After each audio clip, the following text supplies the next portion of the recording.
dərsimiz dediyimiz kimi olacaq Ağqoyunlu dövləti. Ağqoyunlu 1468, 1501, 1503. Niyə 2 il yazdıq? İndi hamısını izah edəcəyik. Eyni Qaraqoyunlular dövlətində olduğu kimi bu dövlətin də təbii ki də bir bəyliyin yaradan, bir feodal hakimi yaradan, bir də dövlətin yaradan var. Burada kimlərdir? Bəyliyi yaradan Pəhləvan bəydir. Feodal hakimliyi yaradan Qarayuluq Osman bəydir. Qarayuluq Osman. Qara deyəndə çox adam elə bilir Qaraqoyunlulardan da, amma yox, Qaraqoyunlu deyil, elə Ağqoyunludur. Dövləti isə yaradan Uzun Həsəndir. Uzun Həsən. Biz birinci Qarayuluq Osman bəydən danışmalıyıq. Qarayuluq Osman bəy öz dövlətini, öz feodal hakimliyini daha doğrusu yaratdıqda bu Osmanlılar çox ağır şəkildə narahat edir. Çünki yarandıqları yerdə öz hakimiyyətlərini gücləndirirlər. Bu isə Osmanlının xoşuna gəlmir. Qarayuluq Osman bəy buna görə də gedir Teymuri dövləti ilə yaxınlaşır, onlarla müttəfiq olur. Lakin indi biz Osmanlı dərsini keçdikdə orada görəcəyik ki, Osmanlılarla Teymurlar arasında bir döyüş var. Ankara döyüşü 1402-ci ildə baş verir və həmən döyüşdə Teymurilər qalib gəlir, Osmanlılar məğlub olur. Axı Osmanlılar da Qarayuluq Osman bəy istəmirdilər.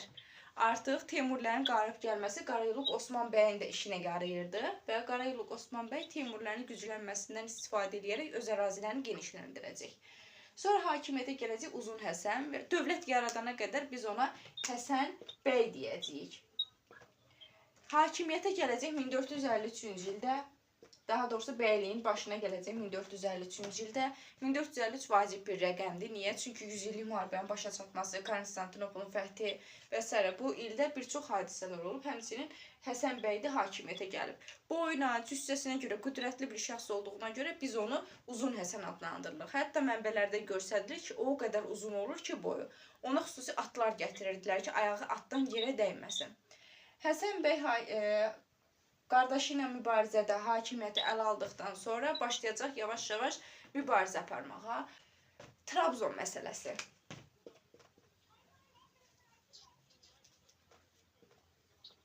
Trabzon vacib bir məqamdır, vacib bir yerdir. Nəyə görə? Çünki Trabzon vasitəsilə Trabzon birbaşa Ağqoyunluların Qara dənizə olan çıxışını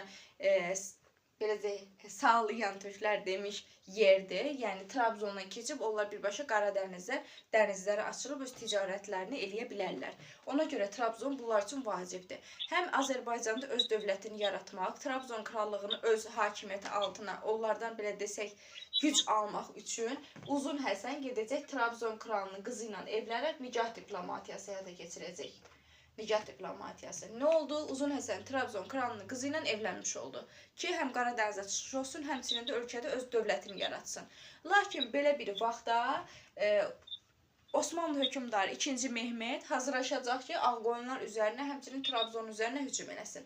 Həmənki dövrdə Uzun Həsənin də diplomatik əlaqələrini, diplomatik münasibətlərini həyata anası keçirir. Sara xatun və yaxud da Saray xatun. Yəni eyni adamdır.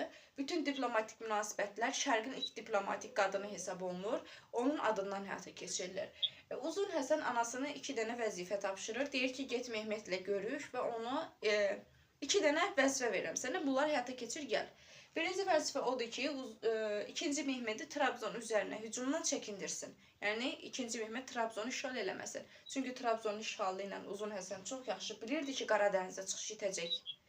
Ona görə deyir ki, onu fikrinə çəkindir. İkinci isə sən onu elə fikrinlə çəkindir ki, heç bizim üstümüzə də hücum eləməsin. Sara da yığır yanına əyanların, gedir Mehmetin görüşünə. Mehmetə deyir ki, bəs belə oğul etmə, eləmə. Gəl, nə Trabzonu fəth elə, nə də bizi işğal elə. Mənbələrdə yazılıb ki, Mehmet ona ana deyə müraciət eləyir. Birincini qəbul edir, yəni deyir ki, sizin üzərinizə hücum etməyəcəm. Amma Trabzon üzərinə olan hücumu qəbul etmir. Deyir ki, mən oranı hücum eləyəcəm, alacam da. Bu zaman Sara xatun deyir ki, heç olmaya gəlinimin cehizini ver. Çünki axı Saranın gəlini Trabzon hökmdarının qızıdır. Deyir, xəzinədən gəlinimin cehizini ver də, dədəsinin xəzinəsidir. O da onunla razılaşır və 1461-ci ildə Trabzon Osmanlı Sultanı 2. Mehmet tərəfindən fəth olunur. Elə həmənki ildə Ağqoyunlularla Osmanlılar arasında Qoyluhisar döyüşü baş verir. Qoyluhisar döyüşündə Ağqoyunlular qalib gəlir. Lakin Ağqoyunlular qalib gəlməsinə baxmayaraq, bu onlar üçün böyük bir beləcə üstünlük olmur. Yəni o qədər də bir yüksəliş dövrlər olmur. Belə bir vaxtda Qaraqoyunlu dövləti tərəzzülə keçir. Biz bilirik ki, artıq dövlət yavaş-yavaş Cahanşahın hakimiyyətinin sonudur və tərəflər arasında Ağqoyunlularla Qaraqoyunlular arasında 1467-ci ildə Muş döyüşü olur.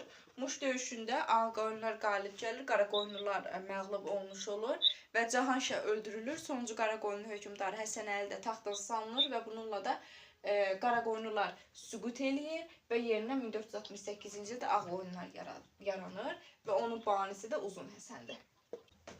Demək, Qoyluhisar döyüşünü dedik. Sonraki döyüşümüz olacaq Beyşəhir. Döyüşlərimizi yazaq. Ondan sonra telefonun istiqamətini düzəldik. Beyşəhir, sonra Malatya, Otluqbeli. Otluqbeli. Bu formada. Qoyluhisar döyüşündən sonra bizim tərəflər arasında 3 dənə döyüşümüz olacaq. Beyşəhir döyüşü 1472, Malatya döyüşü 1473, 1 Avqust.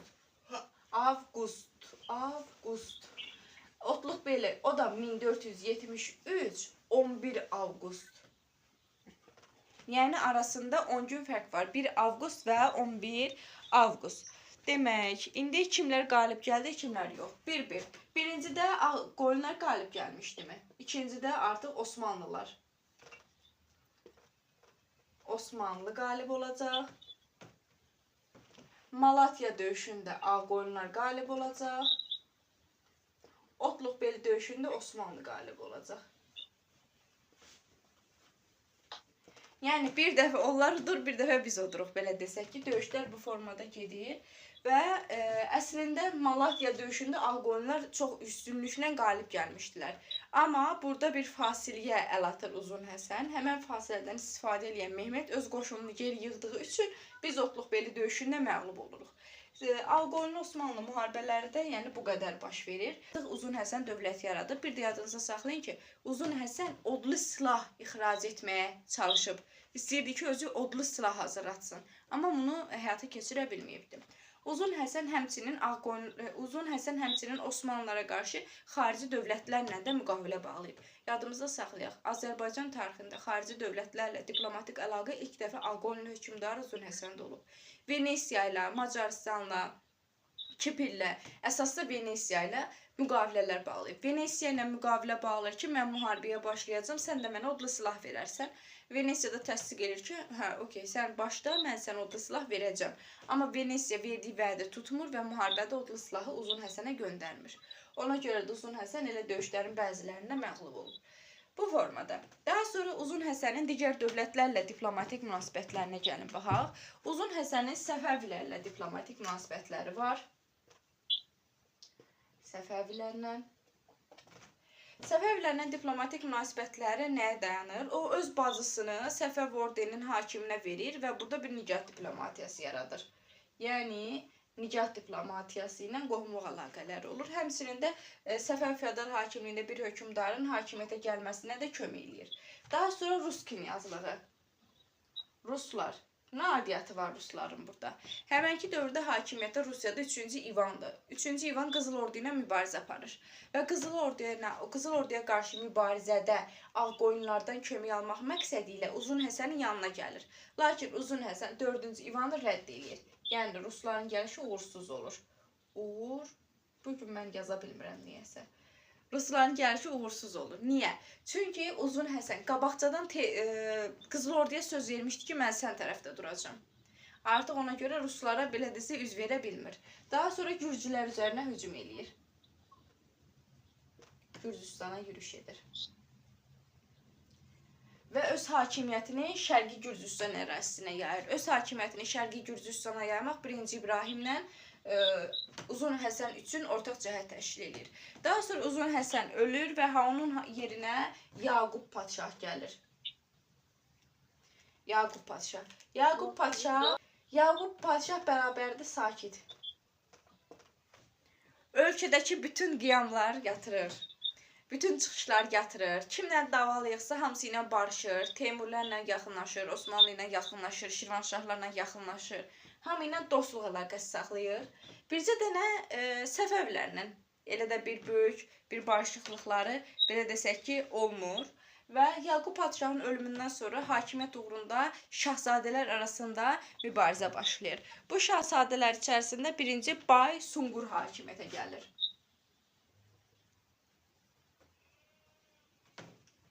Bay Sunqurdan sonra hakimiyyətə Rüstəm gələcək. Rüstəmdən də sonra hakimiyyətə Gödək Əhməd gələcək. Deməli, indi bunları bir-bir tanıyaq ki, bunların işi nədən ibarət idi. Demək, birinci Bay Sunqur. Ölkədə beləcə qiyamlar başlamışdı və Bərdə döyüşündə məğlub olub hakimiyyətdən getmişdi. Hərəsindən ikicə kəlmə söz var. Sonra hakimiyyətə Rüstəm gəlir, Rüstəmdə də çox bir şey yoxdur. Bizim bir dənə bir Gödək Əhmədimiz var burada. Bu Gödək Əhməd. Demək, 1474-cü ildə bu Uzun Həsənin bir oğlu var, Uğurlu Məhəmməd. Adı uğurlu olduğuna baxmayın, özü uğursuzun qabaqda gedənidir. Atasını müharibə elədiyi dövlət tərəfə keçir, yəni Osmanlı tərəfə keçir. İkinci Mehmedin qızı ilə evlənir və bu evlilikdən bu uşaq dünyaya gəlir, Gödək Əhməd.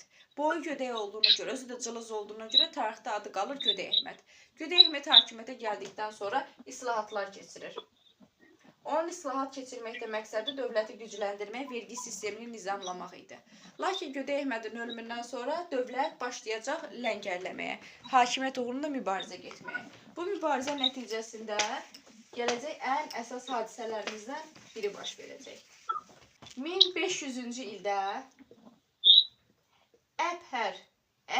Əbhər sazişi bağlanacaq. Əbhər sazişi iki əmoğlu arasındadır. Əlvənd Mirzə, Murad Mirzə. Əlvənd Mirzə, Murad Mirzə. Əmoğullardılar. Neynədilər?